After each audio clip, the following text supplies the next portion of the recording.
2016 Sangres na sina Sanya Lopez, Glyza De Castro, Gabby Garcia at Kylie Padilla kasama si Muya Clea Pineda nagsanib puwersa sa isang TikTok challenge. Dante Squad, all out ang support sa first swimming competition ni Sixto.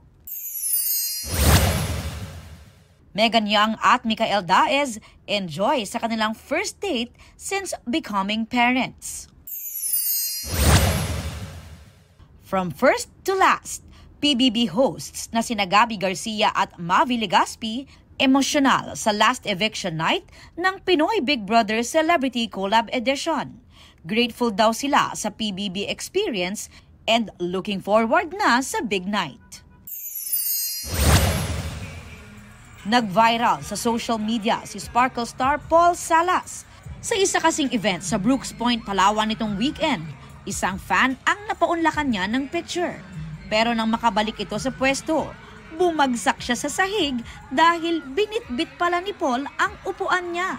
Alam ng mga napuntahan ko ng provinces yan na talagang kumukuha ko monoblock. Umaangat ako sa monoblock para nagbibigay kasi ako ng jacket ko, ng mga necklace na suot ko. Kaya naman nagulat daw talaga siya nang marami nang nagtatag sa kanya ng video. Hindi ko alam na upuan niya yun kasi nga tumayo siya. Akala ko naman bakante. Nakausap na niya ang babae sa viral video. Inano ko na lang po na maging positive ang lahat po noon, no? Na salamat din kay Sir Paul kasi napasaya niya po syempre kami. Unang-una madam, sorry. Hindi ko napansin talaga. Kaya mga kapuso at nakotigil na yung pangbabash. Wala talaga nagkagusto nun, so sana itigil na yung pangbabash. Good vibes na lang. Magdadala ako ng upuan the next show. Aubrey Carampel, nagbabalita para sa GMA Integrated News.